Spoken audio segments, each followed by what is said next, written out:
सर्वांना नमस्कार. मी माझी मदर टंग मराठी आहे, पण म्हणजे मराठीमध्ये भाषण देणं मला तेवढं परफेक्टली येत नाही, म्हणून मी थोडं लिहून आणलेलं आहे.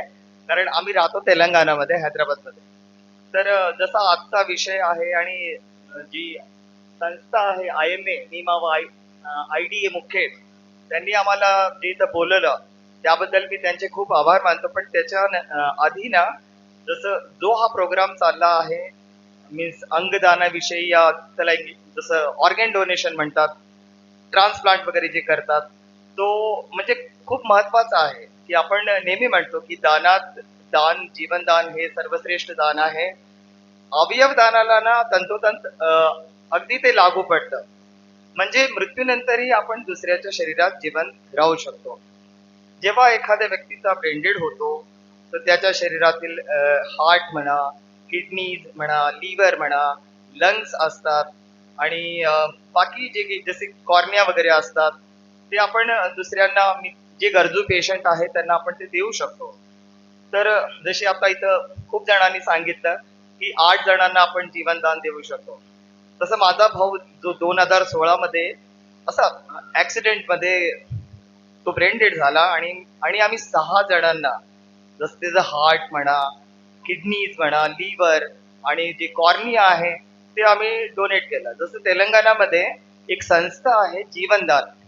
तर त्या संस्थेला आम्हाला ना त्यावेळेस आमची जी मेंटॅलिटी होती, ज्यावेळेस माझ्या भावाचा ब्रेन डेड झाला, तर त्यावेळेस म्हणजे ती सिच्युएशन फार वेगळी असते. जो पेशंट जे लोक इथं बसले आहेत ज्यांच्यासोबत हे सगळं काय झालं, ज्यांच्या लोकांसोबत हे सगळं काय झालं आहे, तेच फक्त त्या गोष्टीला समजू शकतात. त्यावेळेस डॉक्टर्स जे होते, मला डॉक्टरचं अजून म्हणजे आता 10 वर्ष झाले त्या गोष्टीला, तर मला डॉक्टरचं नाव अजून पण लक्षात आहे. डॉक्टर राघवेंद्र राव सर होते. त्यांनी आम्हाला ना समजवलं या ह्याच्याबद्दल, ऑर्गन डोनेशन बद्दल.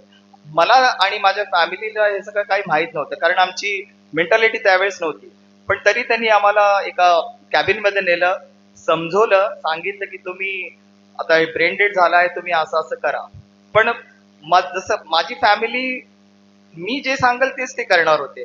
पण त्यावेळेस मी विचार केला की कशाला द्यायचं आपण कोणाला हे सगळं काही, कारण माझ्या घरामध्ये असं कधी झालेलं नव्हतं, हे फर्स्ट टाइम होतं. मग त्यांनी जेव्हा आमचं काउन्सिलिंग केलं, समजवलं, तर आम्ही तयार झालो ते सगळं द्यायला त्याला. आणि मग ते सगळं आम्ही दिलं. जसं त्याचं हार्ट आम्ही दिलं आणि लिव्हर दिलं. मी जेव्हा आम्ही हे सगळं प्रोसेस करत होतो, मी विचारलं त्यांना की हे सगळं काही जे देतोय आम्ही, हे जे ऑर्गन आम्ही डोनेट करतोय, हे तुम्ही कुणाला देणार? तर ते म्हणले की आम्ही हे सांगू शकत नाही कोणाला देणार. मी म्हटलं मग आम्हाला कमीत कमी माहिती तर पाहिजे ना की हे तुम्ही सगळं कुणाला देताय. मग आम्हाला म्हणजे असं डायरेक्टली त्यांनी सांगितलं, पण मला इनडायरेक्टली कळलं की त्याचं जे लिव्हर होतं ते कोणी मुस्लिम होता, त्याला ते डोनेट करण्यात आलं होतं त्यावेळेस. आणि त्याच्यानंतर मग हे सगळं प्रोसेस झालं. आता म्हणजे आता हा सगळा एक्सपिरियन्स, अनुभव लाईफ मधला.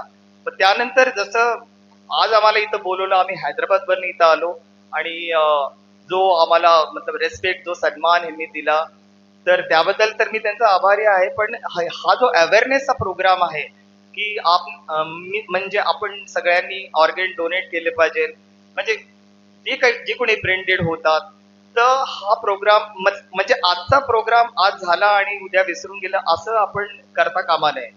सगळ्यांनी ना या गोष्टी लक्षात ठेवा. अशी ना वेळ कुणाच्या लाईफ मध्ये यावी नाही की म्हणजे त्याचा माणूस कधी कोणी जाऊ. आपण कधी सिच्युएशन अशी बॅड म्हणजे एकदम काय म्हणतात त्याला निगेटिव्ह बनती की कधी काही होऊ शकतं. तर अशी सिच्युएशन समजा कोणाची जरी बनली, देव करो कोणाची बनावी नाही, पण जरी बनली तरी आपण ना हे ऑर्गन जे डोनेट करतो, आपण जे अंगदान आपण देतो, तर ते त्याच्यासाठी तयार व्हावं.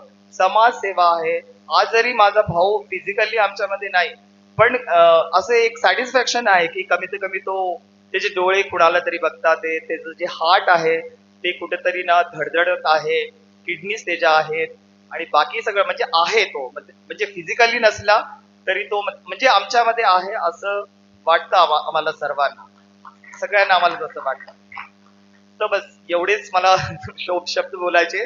मी जे बोलते बहुतेक मला असं वाटतं की माझ्या खूप चुका ह्याच्यामध्ये होतात आहे, कारण मी ना हैदराबादमध्ये राहतो तर आम्ही मराठी फक्त घरामध्ये बोलतो. माझी मदर टंग मराठी आहे, पण बाहेर असं कधी फॅमिली शिवाय बाहेर असं कधी मी मराठीमध्ये जास्त आम्ही बोलत नाही. पण आता इथं माझ्याकडनं काही चूक झाली असेल तर प्लीज मला माफ करा सर्वांनी. Thank you very much. धन्यवाद आपल्या सर्वांचे. Thank you very much. Thank you sir. Thank you.